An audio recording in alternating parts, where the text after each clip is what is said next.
Yo, what's going on, Nashville Fit fam? Welcome to another episode of the Nashville Fit magazine. Today's episode is brought to you by our sponsors, Freshie. Freshie is a tequila seltzer that apparently has real tequila in it, and it's organic. Today we got my girl Sav is back in the house. What's up, Sav? Woo! Not much. How we doing? How we feeling? Woo! Yeah, I love it. Gotta bring that up. All is well in your world? All is well. Yeah? I'm sitting here with two fantastic dudes I'm about to have a great conversation with. I love it. Couldn't think of anything I'd rather be doing, honestly. I can think of at least one thing I'd rather be doing. But this is PG-13. But That's I'm fine. here with my guy Appreciate Lee. it. My guy Lee Spieker. Lee Spieker is an advocate for children's movement. Apparently an awesome entrepreneur as well. I would love to dive plays more the into blues. that. And we just learned off of camera that Lee plays the blues. So we're gonna pull the guitar out later. I'm just playing with you, Lee. He's like, wait, what? I just Have signed a up for jam that session. part. Lee, tell us a little bit about yourself. Oh, thanks. Thanks for having me. I came from Denver, moved here 6 years ago, spent 45 years in the fitness industry. Prior to the fitness industry, I got into the boxing equipment business, acquired the Toughwear brand of boxing equipment. Oh, Moved wow. from New York back to Sydney, Nebraska, where my dad was running a company with making football field equipment. Wow. And I had this Wait, what kind of football field equipment? sideline markers, Okay. pennies, flag belts, down markers. Okay.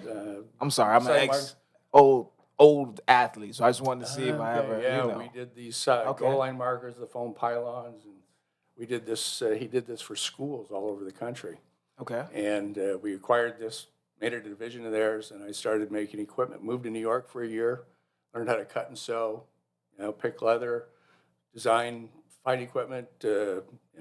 Muhammad Ali, I built all of his training gear. No All kidding. Time Are out. you No, serious? we're that. Listen. You listen to me right now, Lee.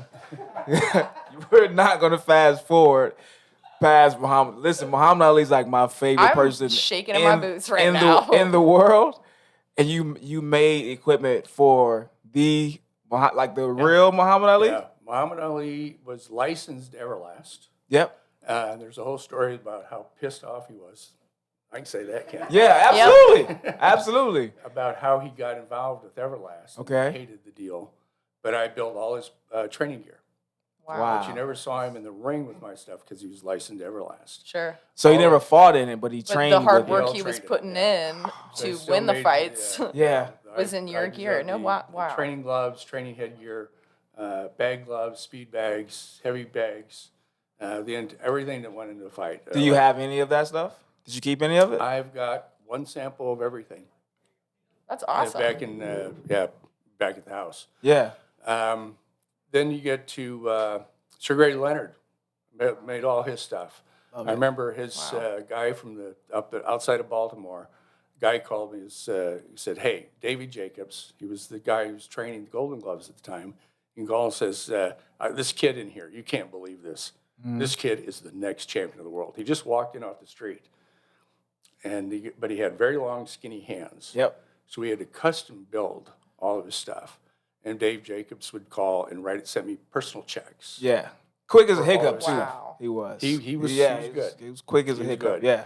After he won the gold medal, turned pro, and become, we could have distanced ourselves from him because he got really into himself. Yeah. Well, that usually happens with And boxers. Sure. yeah. It's lonely at the That top. was the whole thing. I had the contract to do the Russian Olympics for all their stuff, and then they needed a $50,000 under the table payment in order to get in this. And I don't do that kind of stuff. Yeah.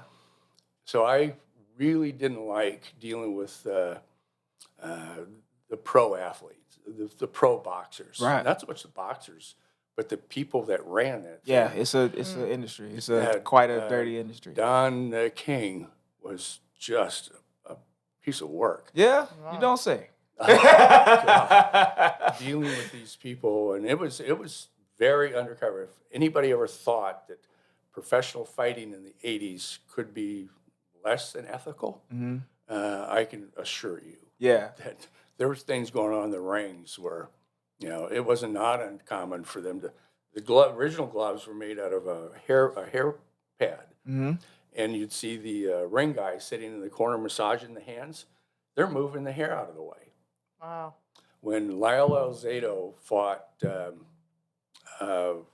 George Foreman in Denver as a trek, they called me and said, we need gloves for these things, and they want 6-ounce gloves. I will not make a 6-ounce glove for somebody whose hand Right. is this It's big. going to punch Basically, right through it. It's 2 pieces of leather. Yeah.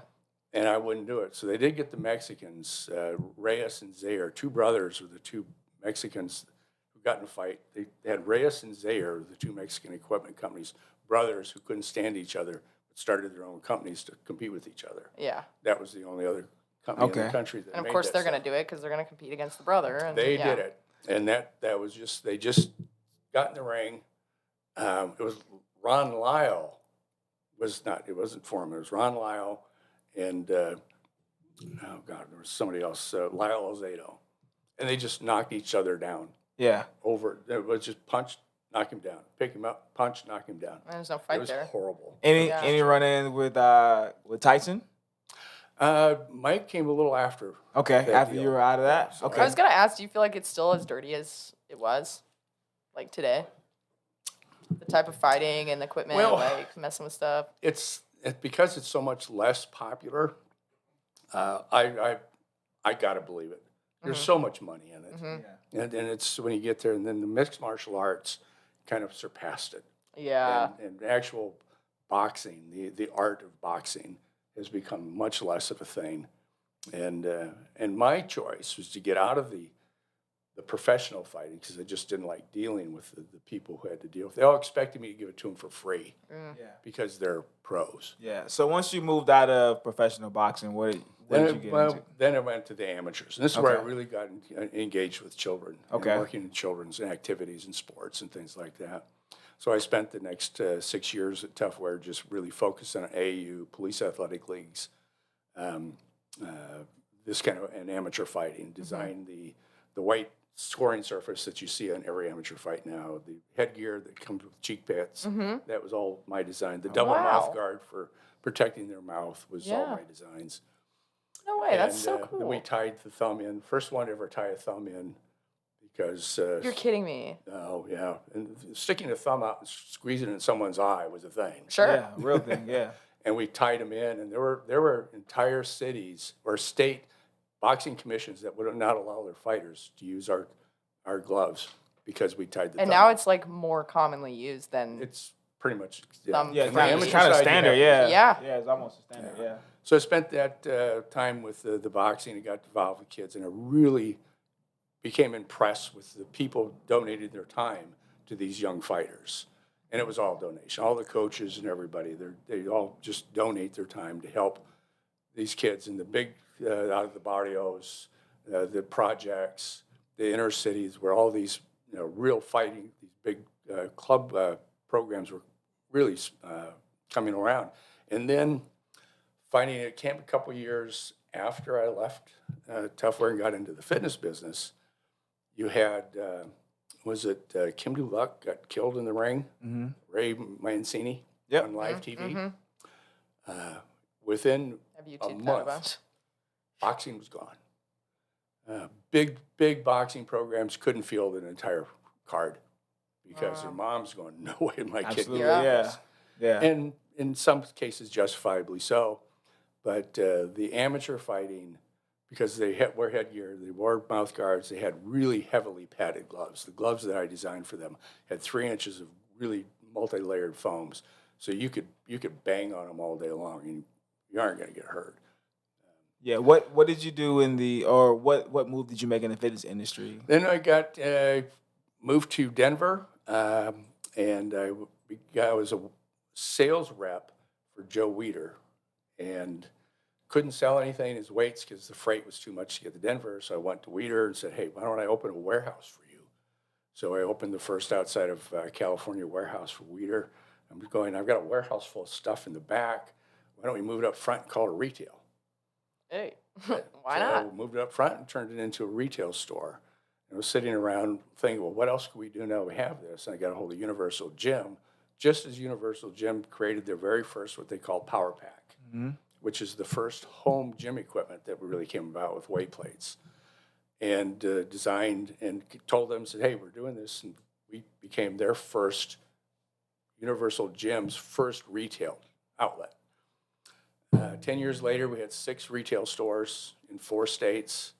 Just because of the Universal Gym Power Pack. Universal Gym, and then we became their commercial dealer with their multi-station machines. Remember the old, get 7 weight plates or stacks sitting around on the same thing, you just go around?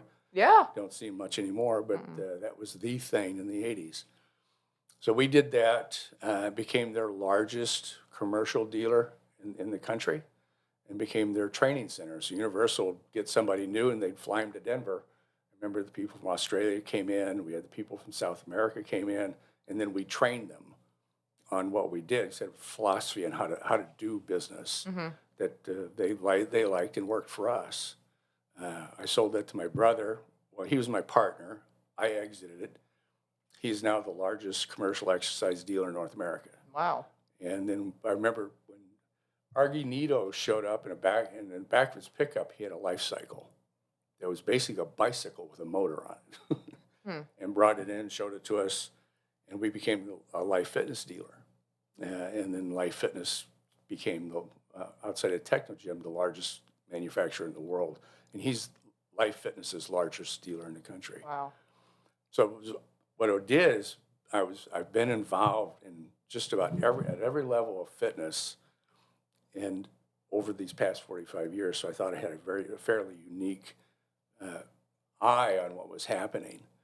This was one of the things that we had retail stores. We got all this equipment. Why don't we build a health club as a demo site? So Universal let us use their name. It was the Universal Athletic Club in Loveland, Colorado. We filled it full of equipment, and we were working with a doctor at the time to come up with what was called a super circuit. Super circuit was a weight machine, a jogging tramp, a weight machine, a jogging tramp, strength, cardio. Yeah, we see that in a lot of gyms. This was the original one, and we did this. We had the Denver Nuggets were coming up and training in our facility with their Chopper Travellini, who was their trainer at the time, because this super circuit was the thing. Because the Nuggets were notorious for just tiring out in the fourth quarter. And we documented, we increased their aerobic capacity by almost 40%. Right on. Working through these super circuits. So I got the health club, and we'd have people who if an aerobic instructor didn't show up for a class, I'd go in and teach it. Not certified, but it's not too hard to go grapevine left, grapevine right. So Sure. I go teach it. Well, and you're responsible for the equipment and everything, so you at that understand how time, it works. all the aerobics instructors were on platforms, like on stages. Right. Well, my knee started to hurt, so I went back to the boxing ring. I designed a boxing pad for boxing rings that had multiple levels of foam. And the interesting thing, when I went and started to do this, I went to the University of Minnesota, who designed all the foam for the space capitals. Wow. Their seating. I said, we need something so it was stable enough so you could move laterally and back and forth without rolling your ankles. But shock reduction capability has got to be there, because if you get knocked out in the ring, you're a dead body. So they got cadavers, wired them up, and dropped them on foams until they came up with the best combination of cross-linked polyethylene foams. Well, I took that ring pad and put it on my instructor's stand. And this was the time, high-impact aerobics, people were shin splints, there's just all kinds of stuff. Everybody's jumping around on carpeted concrete. Right. I've never thought about that in the 80s, we weren't thinking about flooring and what the material was made of, how it was going to affect your body just by standing on it, jumping on it. Yeah. No, For yeah. hours at a time. Yeah. No, and so, and people were going to my club, and they get up on the stand and go, wait, what's under here? Because that's not what's under our floor.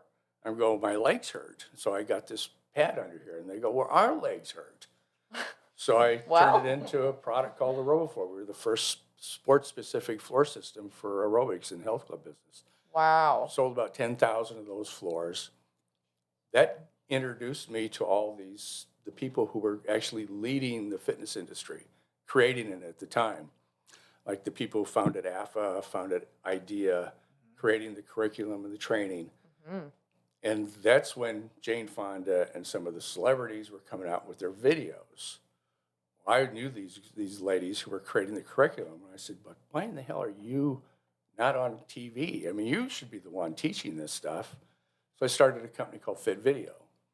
And we started producing exercise videos. And I produced the best one, Linda Shelton, who's now the fitness editor for Shape Magazine. She's been fitness editor of Shape Magazine. Wow. She's a trainer. She does all this stuff she's the person to go to if you want curriculum in the country. I did her video one-on-one.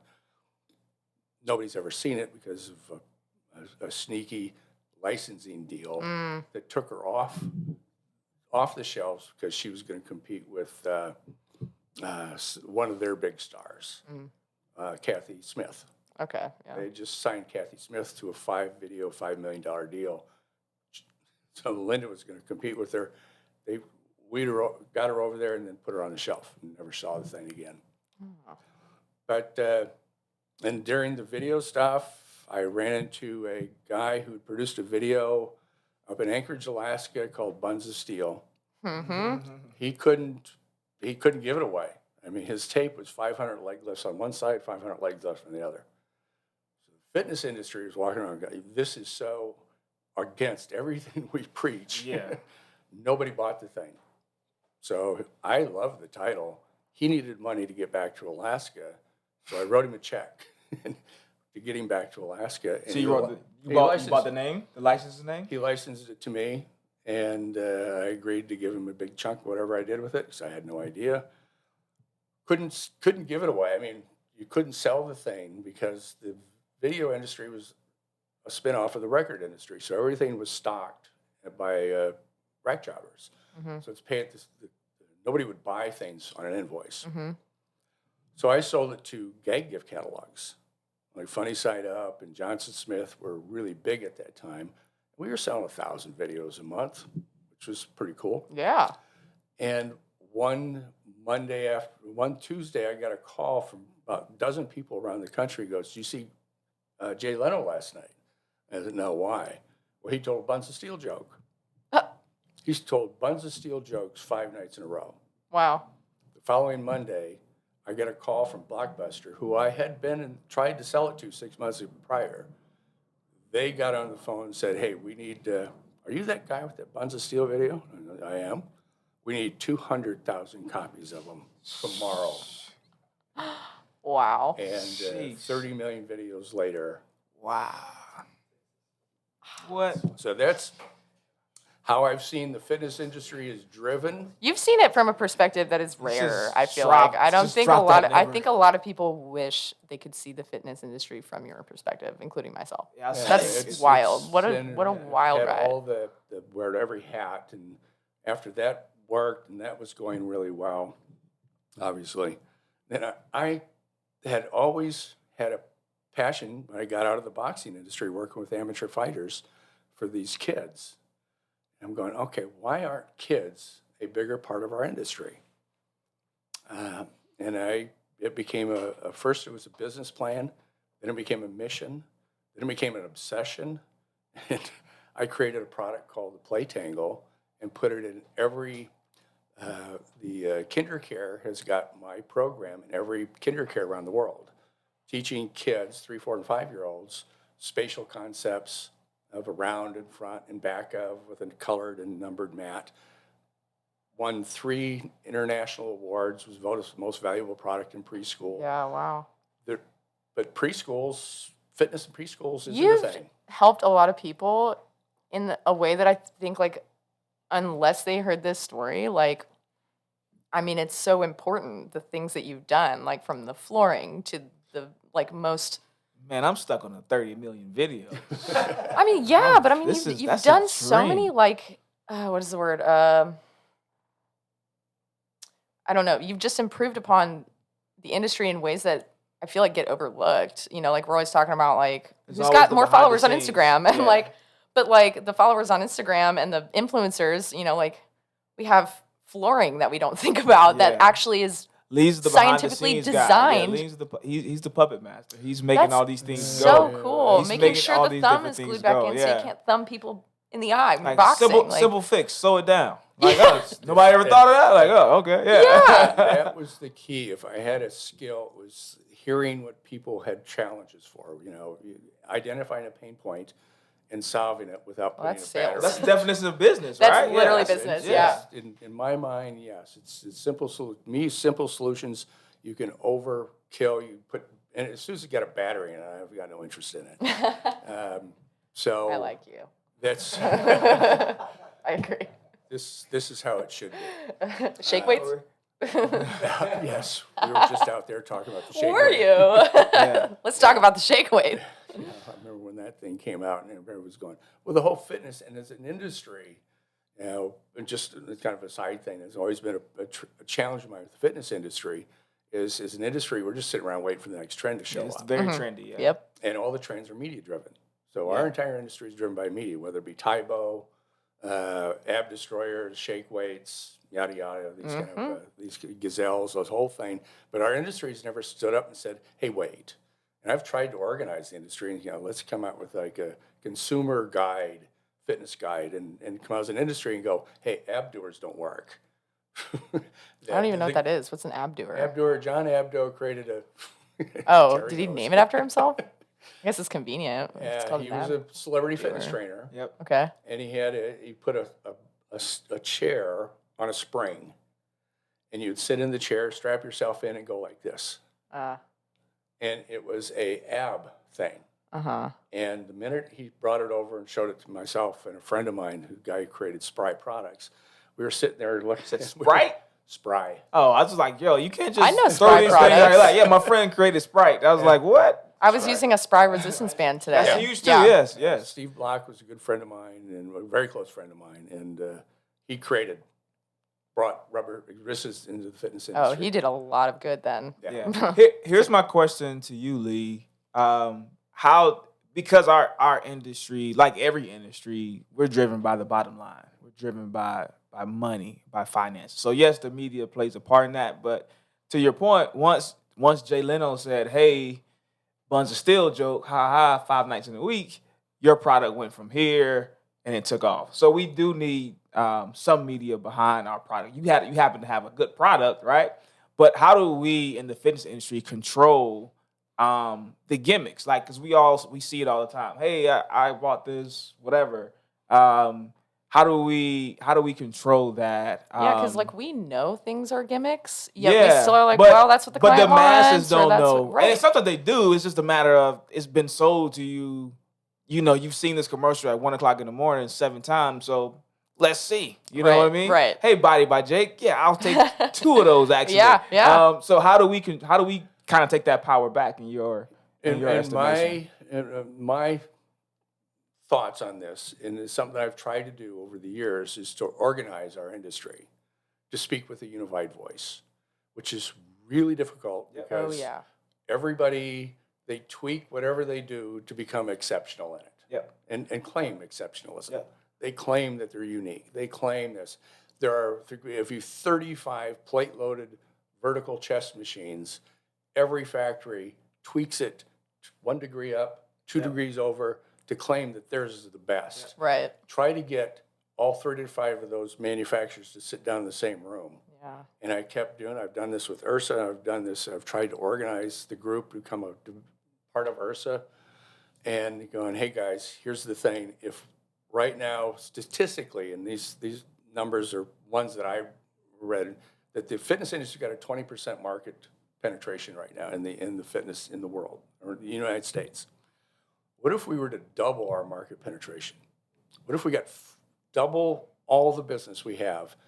How would that affect every one of us? We'd have so much business, we wouldn't know what to do with it.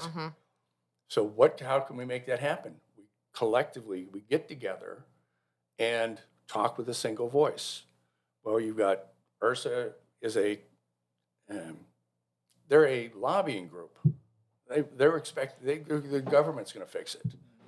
Like I work with the physical education teachers group, Shape America. They literally say, we're going to get the government to fix this stuff. Well, it's time to quit expecting the government to fix things for us. Right, yeah. Have Particularly we? if it's Is the government like, in the fitness industry like you are? I think there's, and this is my opinion, right? I think there is some responsibility. Sure. But I think it's also things a trickle down effect as well, right? I think there are some things that we can do better as a country from a government standpoint, whether that's, create and set standards, whether that means, like physical fitness, like yes, we should be certified, but we don't have to be certified, right? So we created a statewide board system, so you make sure that when I go to see Sav, she's not going to hurt me. That she has some kind of education, as opposed to Jarrell, who just has a nice body and says, "Hey guys, come work out with me." Yeah, I know what I'm doing, but What? I don't have a nice body. No, I'm just kidding. I'm kidding. well, I'm trying not to get in trouble with. No. No. Trying to make sure. No, you're good. I You're don't get a good. visitor that comes through the door like, "Yeah, Sav, with your nice body." No. She was like, I "Wait know a I got minute." a nice body. You gotta tell me. But like I think there is, there should be some standards set, Yeah. right? I think the government can do that. It's up to us to implement those standards. That's it. Yes. It's up to us. Because I was just out here talking to Terry's wife, and I'm going, okay, I used, as one of the founding members of the Sports and Fitness Industry Manufacturers Association, the Fitness Industry Manufacturers Association, we went to Washington and we're lobbying for physical education support for PE teachers because there hasn't been any for about 14 years. Yeah. Once the PEP grants went away, there's been zero funding for physical education in America for almost 14, 15 years now. Nobody wants to We teach it. walked out of an office of Portland, and I remember this because we were two of Nike's full-time reps or lobbyists were with us. It's the only reason we got to see the actual senator. And walked out, and there were at least a dozen of the 300 full-time pharmaceutical reps waiting to go in. And they walked past us, and we all looked at each other and said, "We don't have a prayer." Is the pharmaceutical industry going to go, "Hey, Senator, we saw the fitness people out there. It's time we really make America healthy"? Yeah. That ain't going to happen. No, because then there's Think about it. Bottom line. no point for them. Who will make money if America gets healthy? Or more importantly, who will lose money? Yeah. Pharmaceutical, oil industry doesn't want us riding bikes and walking anywhere. Fast food, sugar, the manufactured food. Very few industries are going to make money. Now, the fitness industry would. Are you listening, guys? That means if Follow you the want to money, get healthy, right? there's a lot working against you, and it is tough. But the Oh, people sitting in this room, we want you to be actually healthy. Yeah. No, and that's why I Shameless keep trying to say that the fitness industry Yeah. or one of our trade associations, so some group were to create, get together and go, okay, well, the fitness industry could be one of the most influential influencers, and we could change things the way that our policies historically have gone. We could change the way our society thinks about this stuff, but we're going to have to all just suck it up and decide on one thing instead of everybody's got the best way.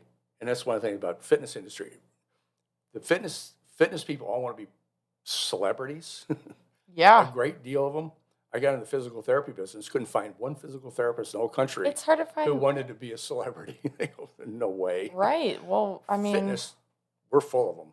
Sheesh. So, Yeah. But if we could all just it's my get together- competition too. Sorry, I feel like this one is just took a left turn. Let's change my Instagram handle real quick. Hey, but it's okay to want that, and it's also Well, like it's different than I think. Like, I think you can combine those things, but I think you can have both if you're it's without trying question. to have unity. We can You all know, be, and you could still because I do it what too. you do. I'm right there with you. You could do what you do, but we need to draw people in, hmm and come out and voice ourselves against these gimmicks and gadgets. The new one is this the QB. You're familiar with the QB on TV now? No, It's a that little- sounds it's a little- familiar. It's a little thing you put on the floor and you pedal it. It's got a Oh yeah. So you Oh, don't have yes, to I literally have- stand up, yeah. and you can just sit Yeah, you there sit and there. tighten your hip flexors It's all day. $400. They're selling hundreds and hundreds of thousands of these things. Yeah. It has a 6-inch rotation. That Now, doesn't surprise how me. Fitness is this. Not in today's And has world. our industry come out and said anything? Path of least resistance. No. Doesn't So, work. It's driven by money. So that was my whole thing. Could the industry ever find itself a champion? Because that's another thing. We've got a lot of celebrity fitness people, but they're all pitching their deal. They're not talking about fitness for everybody. They're talking about their method and pushing it that way. I have a question for you, Lee. You've been in the industry for a while, and so my question is, when was or have we entered into the golden era of fitness yet? Or has it already passed? It's and I Or think when would you say the golden era of fitness was? if you were talking about when it just exploded, this is back in the early days of Bally's Fitness, 24-hour fitness, Yeah. where it was going crazy. People Yeah. were opening up full-service facilities on every corner. Yep. 24-hour fitness couldn't put them up. They were actually advertising places that didn't have places yet and collecting money. Wow. And then all the states came out and said, if you don't open within 30 days, you're going to get more money back. Yeah. Because Just taking money, yeah. They're just taking money for a place what they thought they were going to open. Or they said they were going to open. You go to the strip mall where they have the address and there's nothing there. Wow. But they were selling memberships to Yeah. them. That was a 24-hour fitness. And then we did, as state by state, came out with laws against that. So that's when it grew. And then it started to mature. And then we started to get and then through the social media thing, Bodybuilding and all that this- came to this play. started Social media. coming around, become a lot more visible. I think the golden age is yet to come if we Yeah. could actually get together and say, okay, what if we got 20 more million people or 200 more million people involved with us on a worldwide basis? Yeah. And we're not doing it. It's right now. I was at your little meeting. I was chatting with like the Sweat 440. Says what we're doing is you open up a new trend, whether it be bar fitness or stretching or Pilates or something. You just bring people from another club. Yeah. We're just Not churning. getting not getting new people. You Yeah, just we're bring just in churning the people who are in the existing industry people. anyway. Preaching to the choir. Yeah. Yeah. So if we were to rethink it, collectively put together and start doing it, I think we could get another 20%. It's 40 million people involved with us. Yeah. We'd all have so much more to do. Yeah. And we could You know do what I so think much an more. obstacle to that is? One of them is I feel like as one person, I'm like, where in the heck would I even start to join in on something like who do I talk to that would be on the same page? How do I put myself in what you're talking about? Like, and I think a lot of people feel like, well, if I focus on me and just what I'm doing and what I think about fitness and my values and what I've learned and my experience, then I'm probably going to be better off because other people are focused on themselves and they're focused on what they need. And there's nothing wrong with that. But I think there is so much like individualism, which is important to have, but it's gotten to this point of like you said, like, my way is better. My way is better. And nobody's Everything's a agreeing. niche. Yeah. Yeah. Yeah. Nobody leans across. Especially in our industry, right? It's And like, I'm guilty of it too. oh, I do kettlebells, and this is the best way to work out because it's mobility, it's cardio. It's like, okay, cool, but Yeah.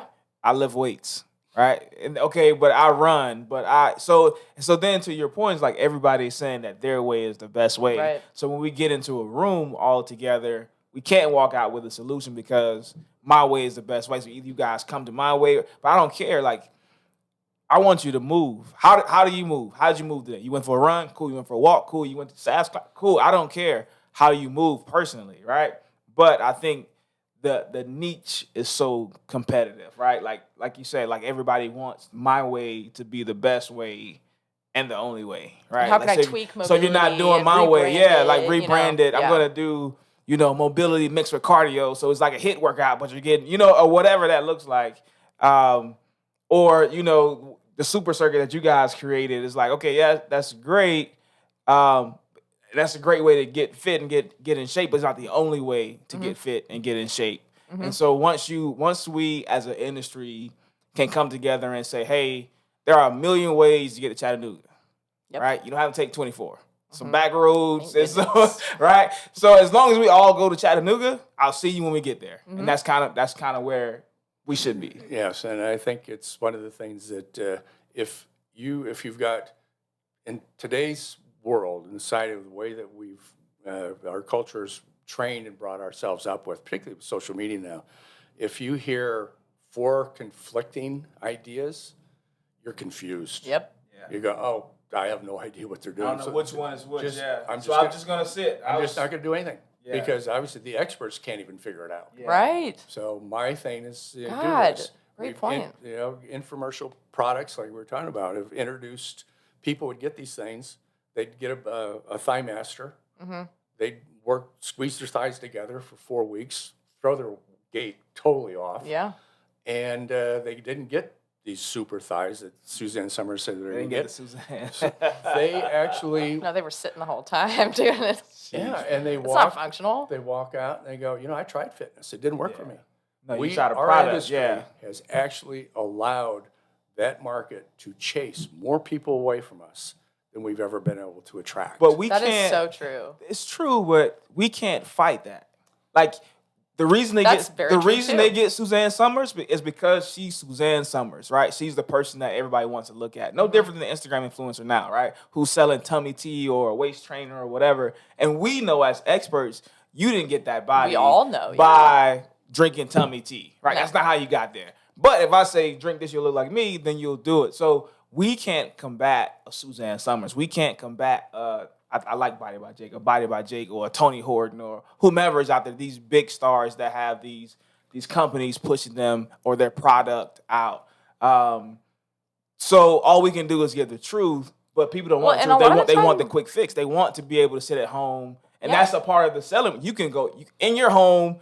20 minutes a day, squeeze your thighs together while you Or watch TV, and you're pedal like, while you're "Who's not going to sitting." try that?" Of course, I'm going to try that. Right. So again, we're selling a product, not necessarily fitness, but people don't want the And hard some stuff. products are great. Yeah. But some products, like a lot of people can agree, are like bull. And like I think Terry one time talked about, I visualize a huge panel of like fitness people like talking about this and wondering how that would go. We would fight. Yeah, we would.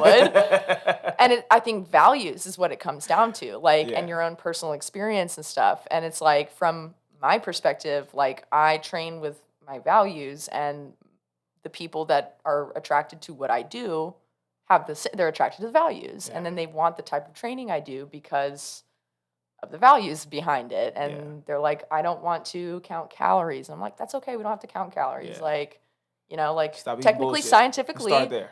it's not wrong that a caloric deficit is going to be required to lose weight. Yep. And I have to educate my clients on that. But then there are other ways to kind of go about that Yep. that you don't have to count calories. Yeah, you don't have to count at all. Just eat this food that's on this list. Right. And That's so there's great. multiple ways. Yeah. And I do think, but then like marketing and competition and social media, it's like, a lot of Yeah. people are calling other people out. And that's Yeah. what bothers me about social media, is just like, we can't focus on what we think is right. Well, we can, but there's a lot of focusing on what other people are doing wrong. Like if you hired a coach that makes you do XYZ, then Yeah. stop what you're doing if you're doing this like this. Well, that's a and- selling point. That's them Exactly. That's them selling their product. Right. Right. So Scare tactics. Yeah, it's all the same. I don't think nothing has been reinvented. You know what I mean? It's kind of the same thing Mhm. over and over again, just by different people. So if you're confident in what you do, then I wouldn't worry about who's saying don't do it. That Right. no, Right. the proof's in the pudding for me, right? I can pull up all the I don't transformations you care want what to see, anybody else right? is doing wrong. It's Um, not me. I do before we get too deep. I do want to jump into Lee. You're doing some great things for kids, man, and I really want to talk about that. I sat on the board for Move Music City, which is kind of the exact same thing that you're doing as well, and that's just getting more exercise in the school, because I didn't know this, but like PE has been taken out of schools. Kids are literally sitting all day long with a little bit of rec time, but nothing for real. There's no like organization or structure to it. Talk to us about like what this program is and what it does, and also why is it a passion project for you? Well, it became that in my first, after I was exited from the Buns of Seal thing, one of the things I did do is create those little 4 and 6 inch stackable step aerobic steps, and sold about 500,000 of those Yeah. during the heyday of that thing. Hey, can I borrow $5, Lee? I just feel Can I like borrow $1 million? Yeah, I'm I just kidding. feel like kidding. Totally broke. It's one of the things I never did anything for money.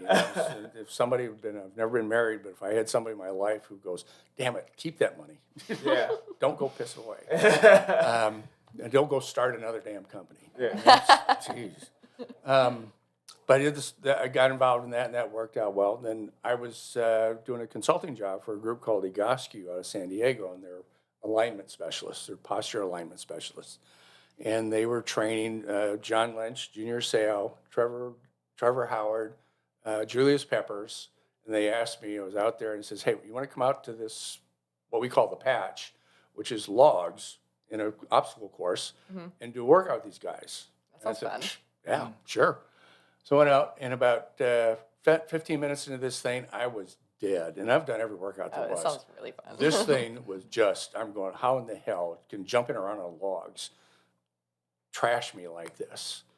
And they go, hey, this is using everything all at once, totally. And I'm sitting there going, I could make a plastic one of these, like my little steps. And so you could tear it apart, stack it up in a corner, which you have to do in schools. You can't just leave it out there. So I kind of did a handshake arrangement with Egoscue and said, hey, I want to start building these things if you guys do the training for it. So I went to work and designed it, built the tooling, made the products, came out, and then went to them and said, okay, we're time to get the education. They go, we're not going to do that.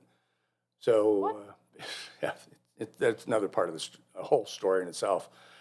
So I changed the name from the patch, called it the Railyard Fitness, because it kind of looks like rails. Got a couple of teachers to develop the curriculum, and started marketing this thing. In the early days, there was a PEP grant. So there was $800 million targeted in grants that people could apply for and get. And during the first 3 years of this thing, I was doubling business every 3 months. We were voted the most valuable product in PE at a national PE conference. Wow. People just love this thing because kids love it. Yeah. And PE teachers get this. They look at, I can put stuff in there, but the kids don't like to do it. I can't force them.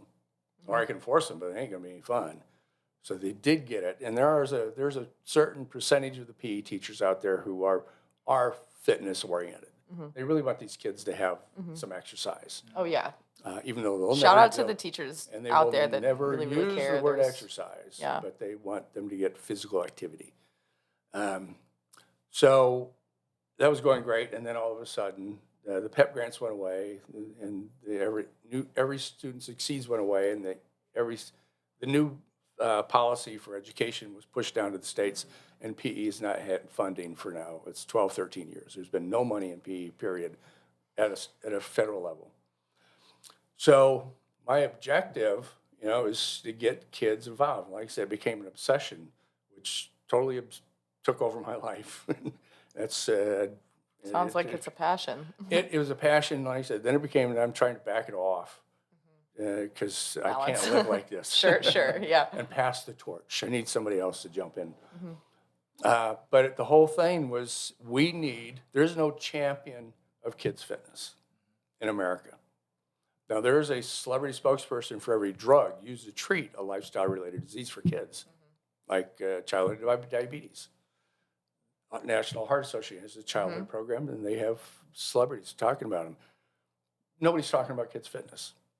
So and the rail yard is all designed about, it's like indoor playground. Remember back to Lincoln Logs, it's just big rails and platforms that you set up in multiple different configurations, round on one side, flat on the other. So if you're on the round side, it really requires balance and improved balance coordination. So we work on this theory of global movement. So if we can teach a kid to really operate their body from head to toe, they will feel better about themselves. Self-esteem goes up. One thing about an obstacle course, you have to get up on it, you got to get across it, you got to get off it. To a concrete thinker, every time you go up, go across, get off, that's success.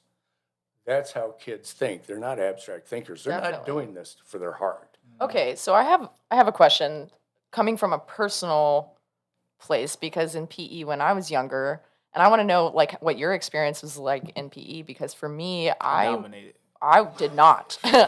That's what drove me a lot later in life when I got into fitness, but I was not the in shape kid. My siblings were always like more athletic than I was, and the things we did, like running the mile, I was always, and a lot of it was just laziness too, but running the mile, climbing the rope, doing a flexed arm hang. I remember elementary school.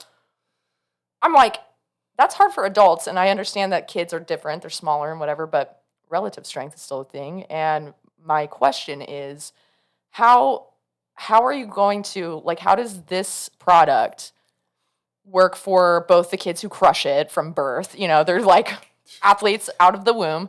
That's my girlfriend. And then there's the kids like me who took us a little bit of time to move our bodies and connect with them. But the kids who are self-conscious about like, oh, my friend can do it and I can't, you know, like it destroyed me as a kid to not be able to climb the rope. And I'm trying so hard. I can't do it. That was one of the things that I funded a study at the University of Mexico and figure out why, and say, why don't adults exercise? They were introduced to exercise in such a negative manner, like what your introduction was. Military Yeah, style but background. some that's kids what we could knew- do but That's it. what we knew as fitness. So Right. like running the mile, Mm-hmm. rope climb, like that was the stuff that like That's- you would do that was more calisthenic based, which Sure. was more like if you like I have this I mean, old, those are all great things. I have like this old record. It's a vinyl record and it's a workout on the record. Oh, wow.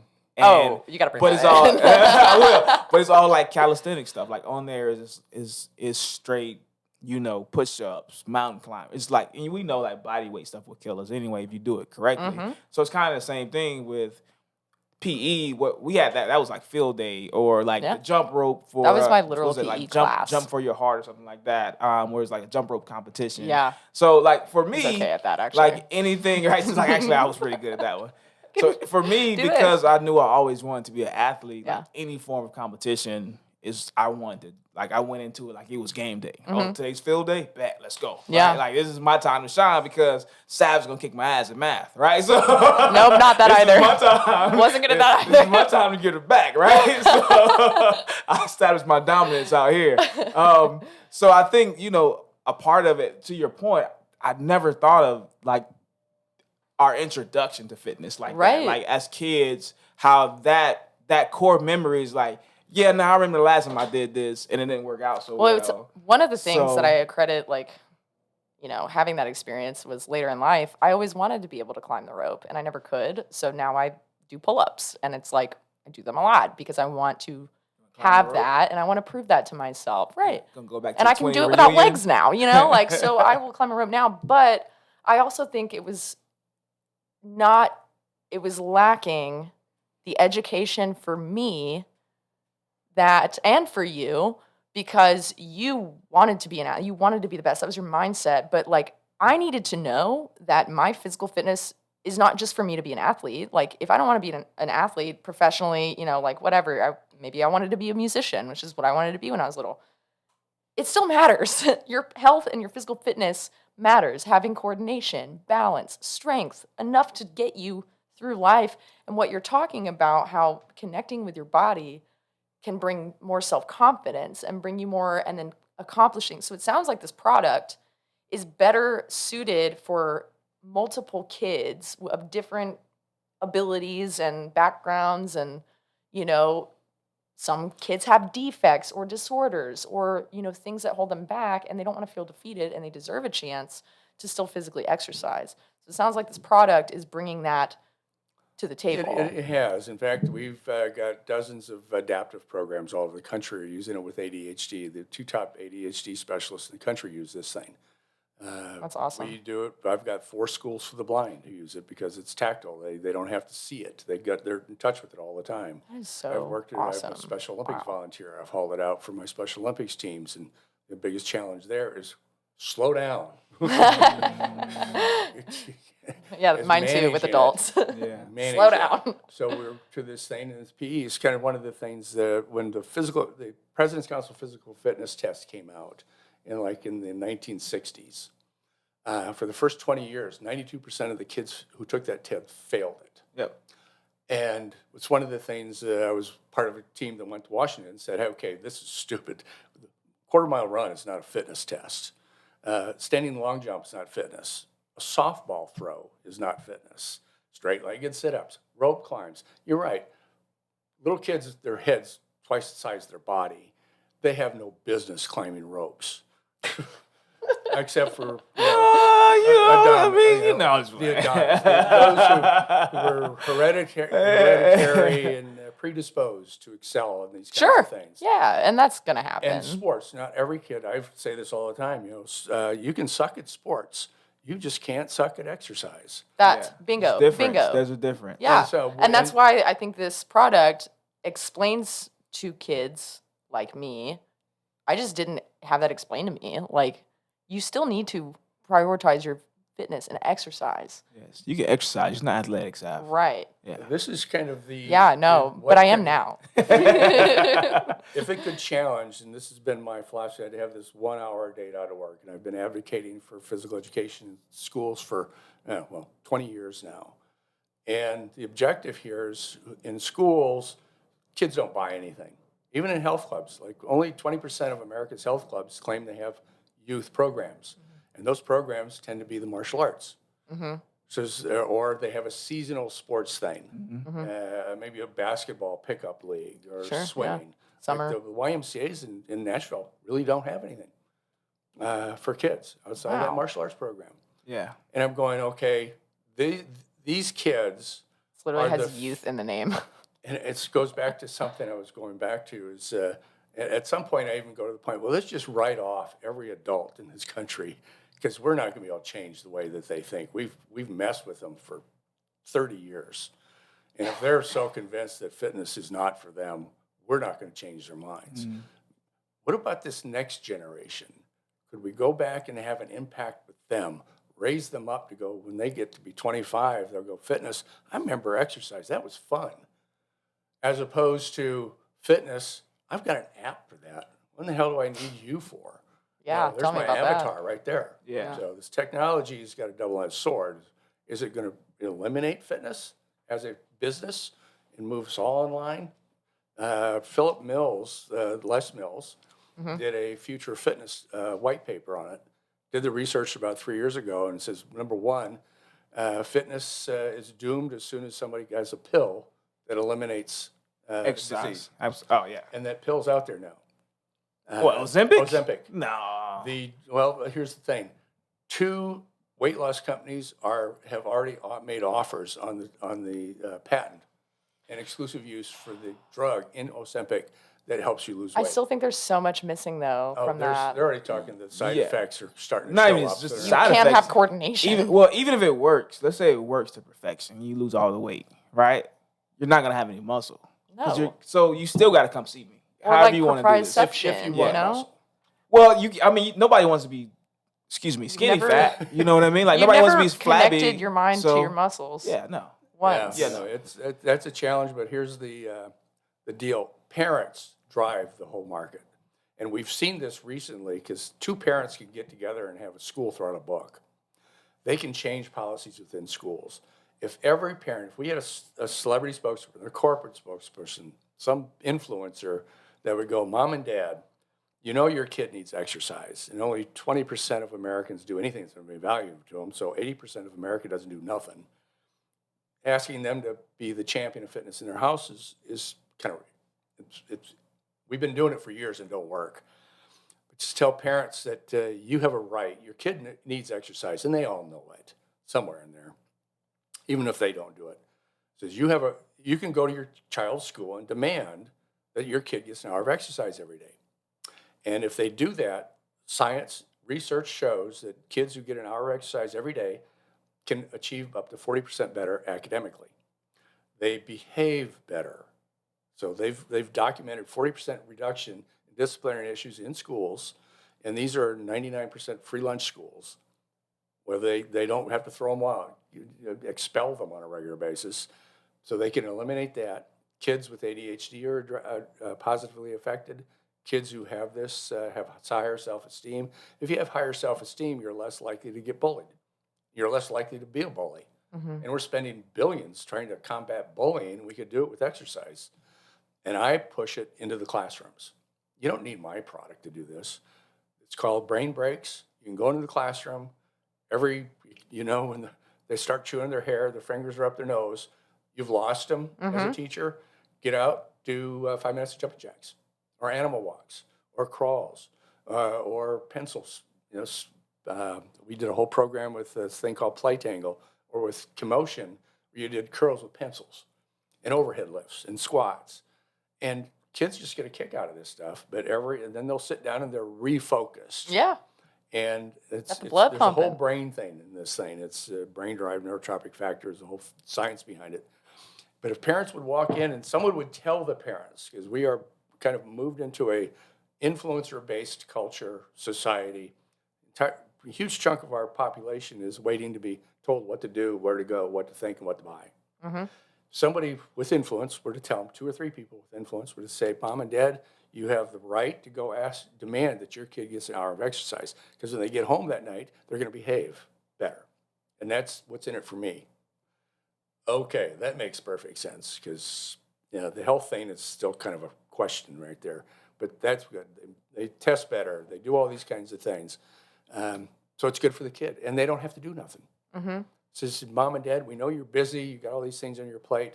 But the PE teachers in these schools will shoulder the responsibility if you go in and give them a chance. Yeah. And you ask it. And every principal I've ever talked to said, hey, 20% of the parents come in here and demand something, we do it. Because schools are paid per diem, per school, for every kid that shows up. Little health clubs, you threaten their revenue stream, everybody goes, oh, you aren't going to cut my salary 20%. Do I have to do exercise in the classroom? Okay, fine. Once we get it in there, it'll stay there. Well, it'll benefit everyone. And the kid, the teachers get a more focused student in the classroom. The parents get a more rested, more educated, more present child in the classroom, so that when they get home, they don't need to be stimulated by iPads until 1 a.m, to get them to finally tire down or to learn something. And then later on in life, they don't have mental health issues as prominently, or things that could have been prevented or avoided because of movement when you're younger, and making it fun and connecting movement with something that you enjoy versus something that you're like, Jarrell's gonna climb the rope and I'm not gonna be able to do it. I don't want to go today. All right, we got it. We're gonna get into the basket of debate, which is, these are blind questions, Lee, that we're gonna talk about, and then we're gonna also pop over. Lee clearly has always popped over his freshie, but we're gonna have a live taste test of our freshie here. I usually don't drink during the week, but for you guys, I'll take a sip. Here we go. All right. What you got? All right, I'll go first. Get you one. Grab one too. Lee, you'll grab one. Yeah, baby, just one. There you go. All right, Lee, you're our guest, so you're gonna read yours first. Why don't eggs tell jokes? Is there an answer on there? It's an egg. Because they might crack up. Homie. Because they might crack up. Dad joke. Oh, this was a joke. It's a They joke, might crack 'cause up. They might crack up. Okay. Terry Yeah. didn't make that one up himself, though, I learned. I got it from an AI. Sav's telling all the secrets. You go. I'll go last. All right. Absolutely not. I would walk out. I'm sorry. I'm answering out loud before I give you guys the question. Is it ever appropriate to put ketchup on sushi? Nope. 100% no. I would leave. It freaks me out when people put ketchup on random things like that. You've seen someone put ketchup on sushi? Not that, but I've seen people put ketchup on weird things. Like what? Let me Maybe make it's sure. not. Maybe eggs is not as Mac weird. and cheese. Mac and cheese is You should probably get them tested. If I see I just somebody, don't think it belongs on mac that. mac and It's a cheese and French ketchup. fry. Give me some Were they potatoes. 5? Yeah. No, he was an adult. Oh wow, I'm sorry, brother. We going. Oh, okay. I thought you were pointing at your son. I was like, man, we're gonna get you some help for that, man. We can get you Yeah, some- no, ketchup and sushi. That's No, wildly yeah. bizarre. That sounds like a little messed up. You should Yeah. get checked out. What you got, Sav? When singing in the shower, which music genre reigns supreme? Rock ballads or cheesy pop hits? R&B. Rock ballads. The Rock. Duh. I mean, I do like my cheesy pop hits. So. I'm R&B. Like what would probably be? What would you call a cheesy pop hit, and what would you call a That's what I rock was gonna ballad? say, Give me like, one of each. A cheesy pop hit would be like, I can't. Hey, we're, I just met you. we're about to get canceled. And this is crazy. Yes. Cheesy rock ballad. That's it. Baby. Yeah. Or What like Party in the the USA. same. Like even though one of my clients wrote that song, but I Your like clients it. wrote that song? Yeah. Dope. He wrote Party in the USA. tell But I them actually like the congrats. song, but it's cheesy. Yeah. It's a cheesy rock. It's a cheesy pop song. Agreed. So what's a Like- rock ballad you'd rather sing in the shower? Like, oh man. I got one. What is the? I'm Ripped it's in up my like head. a dude. No, that's not What a is ballad. it? What did you say? Oh, Purple Rain. That's come not on. a what? Did you? Well, I mean, I'm not gonna take that. That's not. okay, That fine. is I guess not it's a not rock. One's not a truly rock song. rock, Two but is not cheesy. it's a at power all. ballad, though. No. Rock ballad and cheesy pop songs are okay. separate. Okay. Rock ballad doesn't have to be cheesy. I would probably say, was it Just a Small Town Girl? Is that a? Just a small town. There you girl. go. Yeah. See, is that Journey?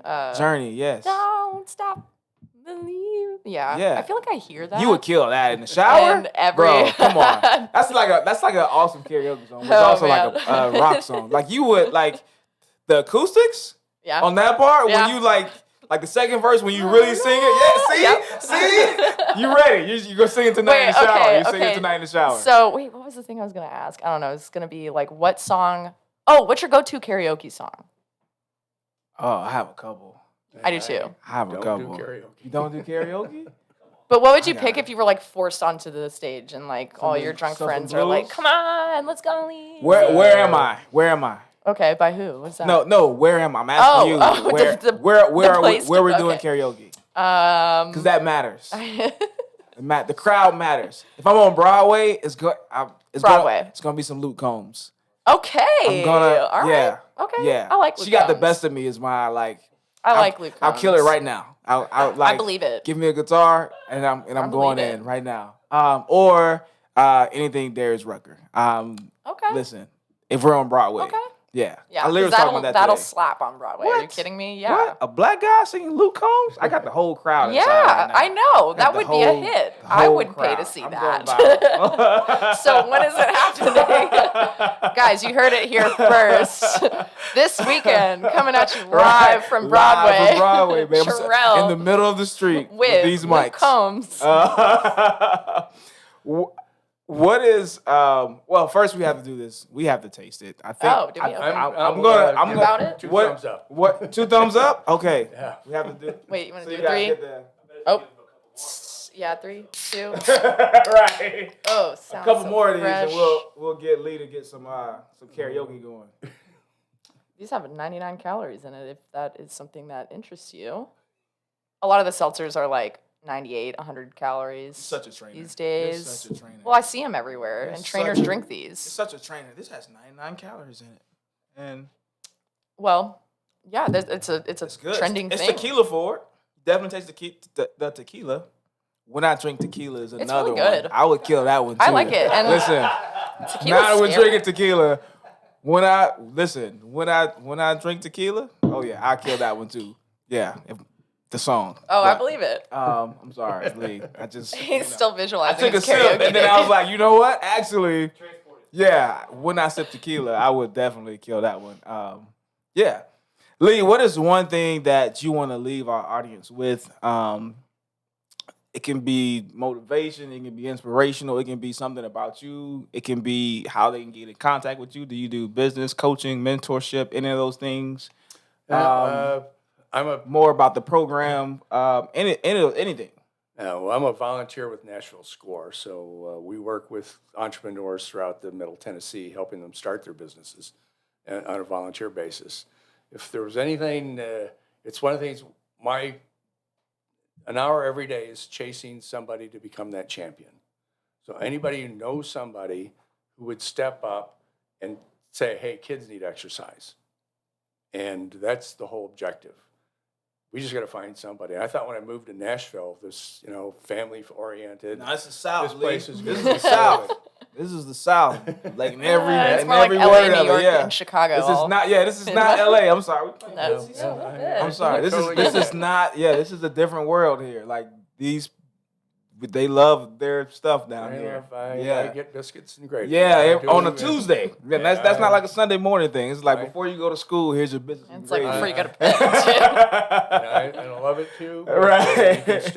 you could do both. Yes, agreed. But that's It makes the me whole want to thing. say something because I believe in that. I think that's so important. And I think everything that you talked about, like when you literally put the science to it and you talk about how if a kid is able to move their body and coordinate their limbs and their core muscles to, you know, do things productively and get to the end of the obstacle course and be able to have reason. It's literally, it's so connected. And it's the things that we tell our clients too.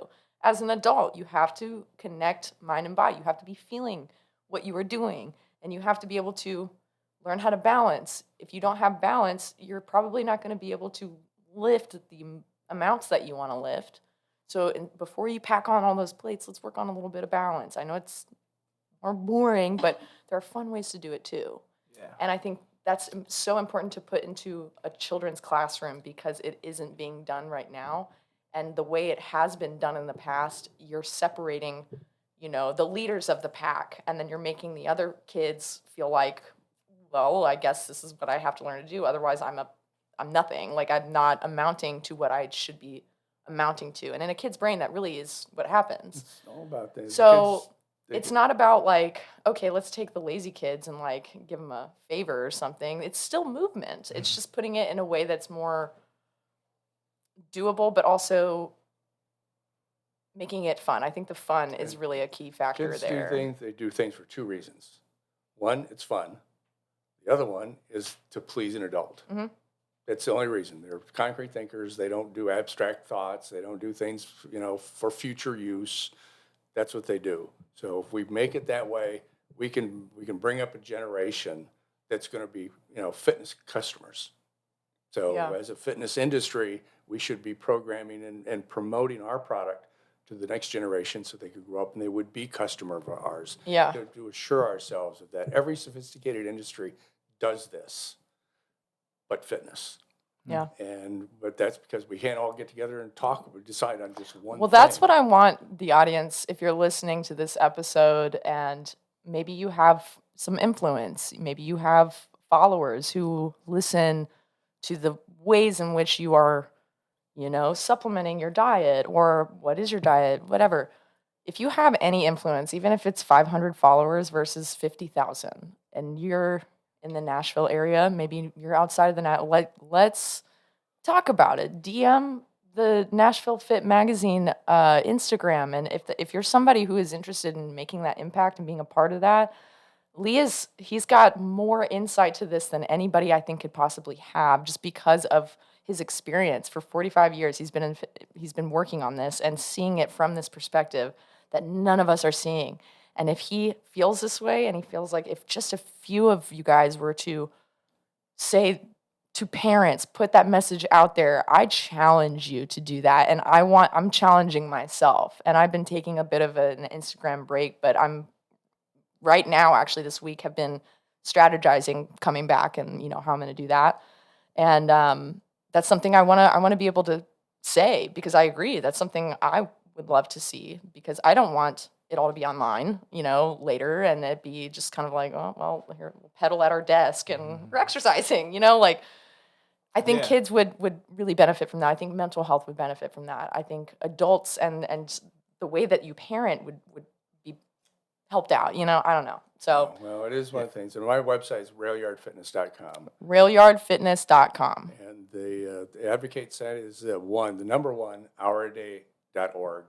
And I've hired people. We've got, you could cut and paste letters to the press, cut and paste letters to editors, to principals, to senators, all this stuff. There's articles from all over the world that support everything we're talking about.